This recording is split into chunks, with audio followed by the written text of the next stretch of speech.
오늘은 이사야의 심판론이라는 제목으로 말씀을 상고합니다. 지금 우리가 이사야서의 마지막 핵심 부분이 58장부터 66장까지라고 그랬는데 세 가지 중요한 교리를 정리해 주셨고 끝으로 하나님의 구원의 마스터 플랜을 이제 남겨놨다고 그랬어요. 그래서 오늘은 그 세 가지 그 교리, 첫 번째 교리가 죄론이고 두 번째 교리가 구원론인데 오늘 세 번째 교리가 심판론이에요. 이제 이 교리를 끝으로 이제 마스터 플랜만 남겨놓고 있습니다. 오늘 구원과 심판이 이제 동시에 이루어지는 거예요. 심판이라는 것은 판결을 말하는데 판결을 해서 구원할 자가 있고 판결을 해서 형벌을 줄 자가 있어요. 그래서 오늘은 이제 바로 그 심판 원리를 말씀을 하는 겁니다. 그래서 구원은 시온으로 표현됐었죠. 시온이라는 것은 하나님이 구원하시는 공동체를 시온이라고 그래요. 그래서 우리의 마음으로부터 시온이 시작되고 우리 교회 공동체도 시온이고 또 하나님이 선민으로 삼았던 그 선민 공동체가 이제 회복되면 그곳이 시온이에요. 그래서 예루살렘 성으로 예수님이 재림하실 때 그 예루살렘을 시온이라고 부르시는 겁니다. 그래서 부활한 성도들과 함께 천사들을 대동하고 시온으로 시온산 위에 쓰셨다. 이제 마지막 심판을 위해서요. 이처럼 구원과 심판은 이제 동시에 이루어지는데 오늘은 이제 심판의 원리, 하나님이 짜놓으신 심판 원리가 뭐냐, 그 다음에 하나님이 심판하는 기준이 뭐냐, 그 다음에 심판의 목적이 뭐냐. 심판은 목적이 아닙니다. 그렇기 때문에 심판하신 목적은 또 하나님이 정말 우리를 사랑하고 계시기 때문에 악을 심판하시고 구원하려는 데 목적이 있다. 이거를 다시 밝히고 계셔요. 그래서 이 세상은 정말 하나님이 공의로만 보면 용서할 수가 없는 세상입니다. 그래서 계속 회개를 요구하시는 거예요. 자기 죄만 깨닫고 용서를 구하기만 해도 구원하려고 하시는데 끝까지 그걸 거부하는 자들, 무슨 하나님이 있느냐. 또 우리 사람이 가장 똑똑한 존재니까 우리가 얼마든지 이 세상을 잘 살게 만들고 우리가 원하는 세상이 될 거다. 이렇게 하나님 불신하고 하나님 진리를 거부하고 그것이 배후의 사탄의 작전이라는 것을 깨닫지를 못하고 사람들이 영적으로 무지해서 그렇게 마구 죄악을 저지르는, 끝까지 이 땅에 그 악이 남아있는데 그거를 제거하시려고 한다 그 말이에요. 그렇기 때문에 사람에게 초점 맞춘 게 아닙니다. 사탄과 그 죄악에 초점을 맞추는 거예요. 죄는 미워하고 사람은 사랑해야 된다 하는 것입니다. 세 가지로 이제 심판에 대한 말씀 상고합니다. 첫 번째가 우리가 아까 읽은 63장 1절부터 6절까지 심판의 원리를 말씀을 했는데 심판은 누구에게 하는 거냐? 그 대상을 먼저 말씀했어요. 대적하는 자에게 한다 그랬어요. 그러니까 본래 하나님은 심판에는 뜻이 없어요. 그런데 하나님의 왕국에서 대적하는 자가 나타났기 때문에 심판이 생긴 거예요. 그가 바로 사탄입니다. 교만해지고 또 존귀해지니까 이렇게 부패했고 하나님의 자리를 넘보는 이러한 대적을 저질렀어요. 그런데 여기에서 지금 그 대적자를 누구로 상징하고 있냐면 에돔으로 상징하고 있어요.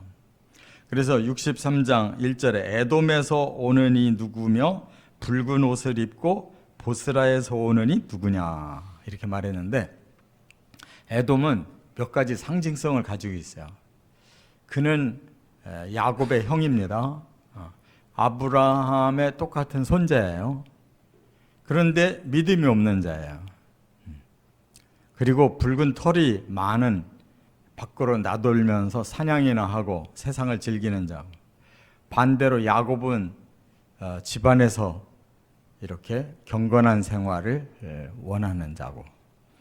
그런데 결과적으로 두 민족이 생기잖아요. 같은 한 씨에서. 그런데 계속 에돔은 그 이스라엘을 계속 괴롭혀요. 에서의 후손은 계속 이스라엘과 원수지간이 돼요. 그리고 어디까지 방해하느냐? 예수님 오시던 그 시대에 헤롯이라는 왕이 있었어요. 그 이스라엘이 바벨론에게 멸망당하고 헬라에 지배받고 로마에 지배받다가 이제 그 예수님이 오시잖아요. 그 시대에 에돔의 백성 중에 이스라엘에 귀화한 자들이 있었어요. 그러니까 에돔이 거의 멸절이 되다시피 했는데 그냥 이스라엘에 귀화가 돼요. 왜? 너무 작은 민족이기 때문에 그냥 이스라엘에다 통폐합시킨 거예요, 로마가. 그런데 사탄은 거기서 장난질을 해요. 에돔인 출신 중에 바로 헤롯이라는 사람을 세워서 로마의 황제의 그 사랑을 받고 이스라엘을 통치하는 왕으로 세워줘요. 그러니까 참 하나님 편에서 볼 때 기가 막힌 일이잖아요. 오히려 에돔족이 이스라엘의 왕이 됐단 말이에요. 그리고 메시아가 오시니까 아기 예수를 죽이려고 했단 말이에요. 이런 원수지간이 돼 있어요. 그러니까 하나님이 그들을 이제 심판의 대상자로 모델로 삼는 건 당연하잖아요. 그런데 더구나 심판은 이게 피 흘림을 의미해요. 근데 에돔이라는 이 단어가 북다라는 뜻이에요. 북다. 에서 에돔이. 그러니까 여기서도 그렇게 말하잖아요. 왜 네가 이렇게 붉은 옷을 입었느냐? 그것은 벌써 하나님의 심판의 대상자의 그 상징성을 너는 가지고 있구나, 이런 말이에요. 이와 같이 하나님께서 사람을 미워하는 게 아니고 그들이 사탄에게 속아서 죄를 짓는 그것을 하나님 미워하시는 거예요. 근데 그들이 회개를 안 해요. 끝까지 사탄 편에 붙어서 끝까지 악을 저지르니까 결국 심판이 온다, 그 말입니다. 그래서 여기 이제 3절에도 그랬고 6절에도 그랬는데 심판을 한다는 것을 분명히 밝히시는데 포도주 틀을 밟는다, 이렇게 말씀했어요. 이 말은 뭐예요? 한편으로 포도주에 취했다. 그러니까 이 세상의 악한 모든 욕망을 너희들이 품고 그것을 저지른 자에 대한 벌이고, 또 하나는 포도주를 내기 위해서 그 틀에다가 집어넣고 으깨듯이 너희가 그 죄값으로 응분의 그런 처벌을 받는다라는 것을 표현하고 있어요. 그런데 여기 6절에 보니까 내가 노함으로 말미암아 만민을 밟았으며 그랬거든요. 그러니까 에돔은 만민의 대표, 그 밟힐 자의 대표로 지금 이제 말씀을 하는 거고, 실제로 그 포도 틀에다가 밟으려고 하는 대상은 만민이에요. 그러니까 모든 인류는 바로 이렇게 심판의 대상자다, 그런 말이에요. 왜? 한 사람도 의로운 사람이 없기 때문에. 그 다음에 이제 심판자는 누구냐? 여기 1절 하반절에 보면 그의 화려한 의복 큰 능력으로 걷는 이가 누구냐? 그는 나이니 공의를 말하는 이요 구원하는 능력을 가진 이니라. 그러니까 하나님 자신이 나는 화려한 의복을 입고 큰 능력으로 걸어왔다. 나는 공의를 말하는 자고 구원의 능력을 가진 자다. 이렇게 하나님이 그가 나다, 이렇게 말씀하는 건 바로 메시아 예언이에요. 메시아가 심판자다 하는 것을 여기서 말씀하는 거고, 그 다음에 그 심판의 모습이 포도즙 틀 같고 그 포도주의 그 틀에다가 집어넣을 자를 여기 4절 5절에서는 하나님의 원수라고 그랬어요. 그러니까 분명하잖아요. 하나님은 사람을 원수라고 말하지 않아요. 잃어버린 자라고 말하지. 사탄에게 뺏긴 자예요. 그렇기 때문에 사탄이 원수입니다. 끝까지 악을 버리지 않는 자가 원수인 거예요.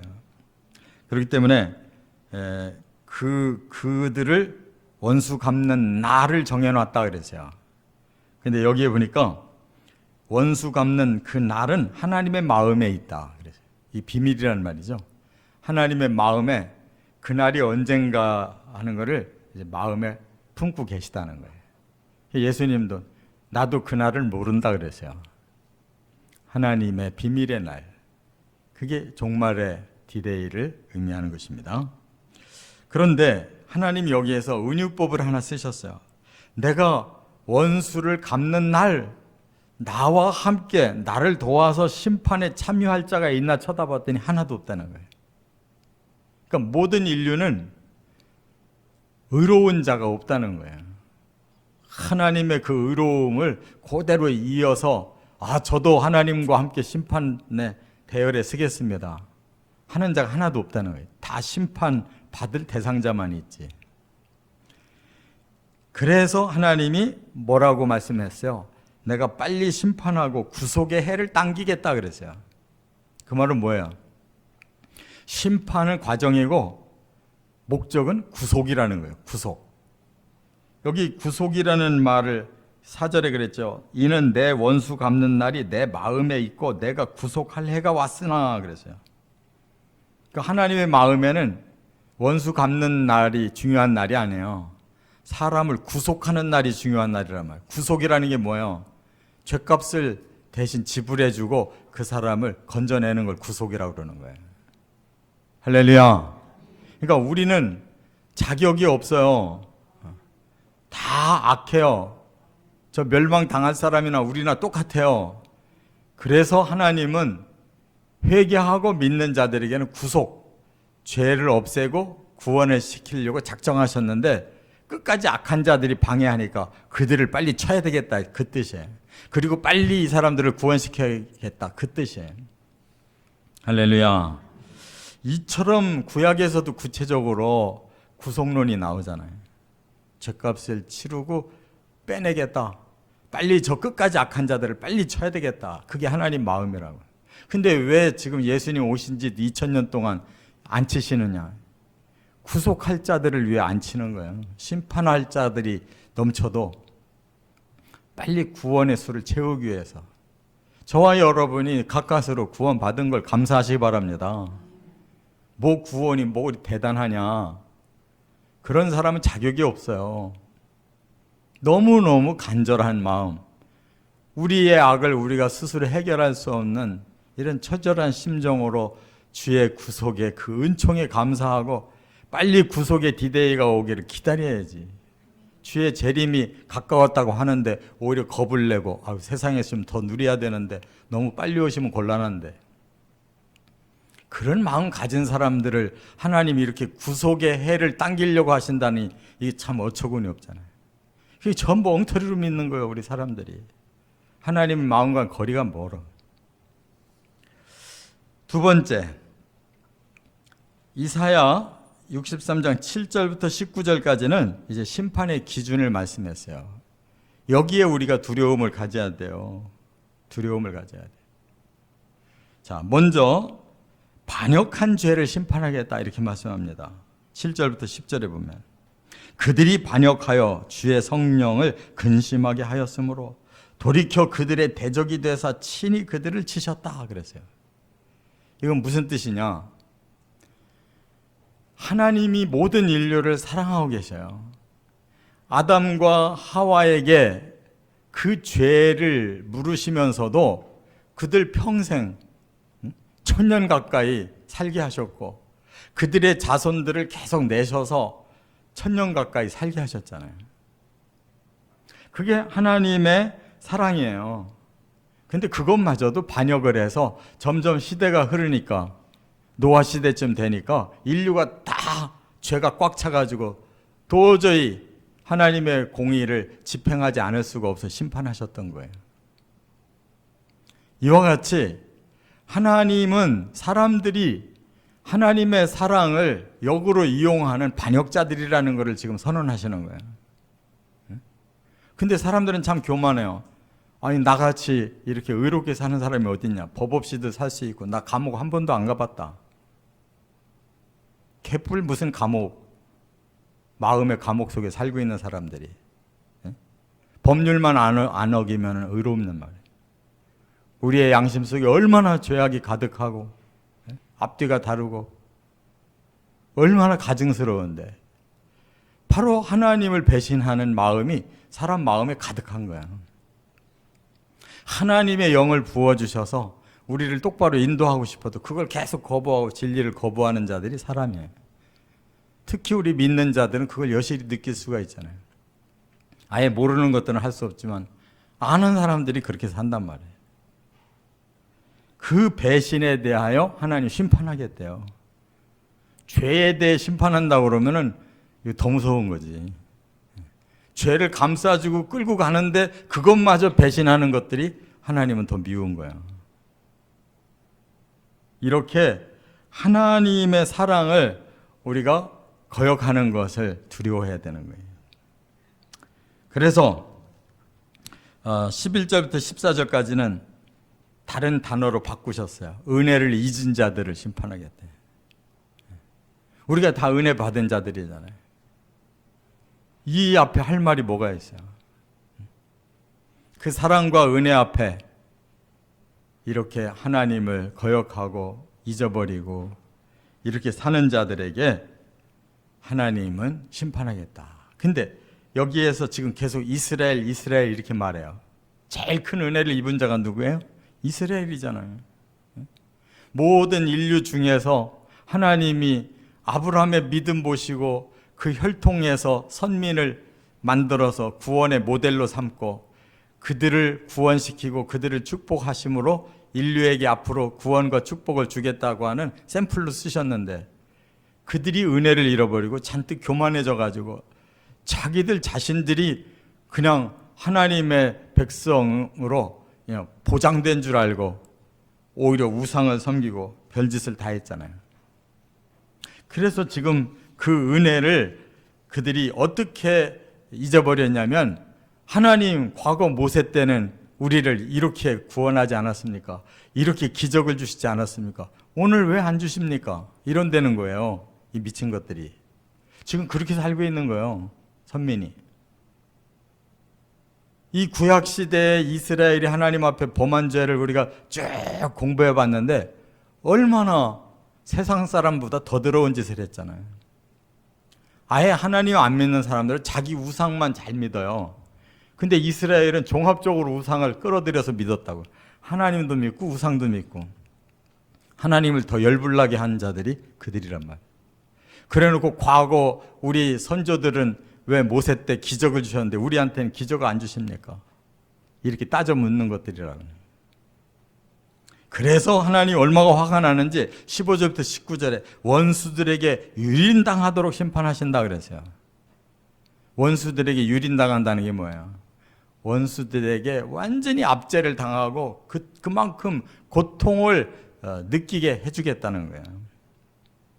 왜? 너희는 하나님을 떠났고 완고하고 하나님을 경외하지 않고 주의 기업 지파로 결국 돌아오지 않고 하나님의 원수와 합하기 때문에 하나님이 너희를 이방인처럼 되게 하리라. 완전히 세상이 흩어버렸잖아요.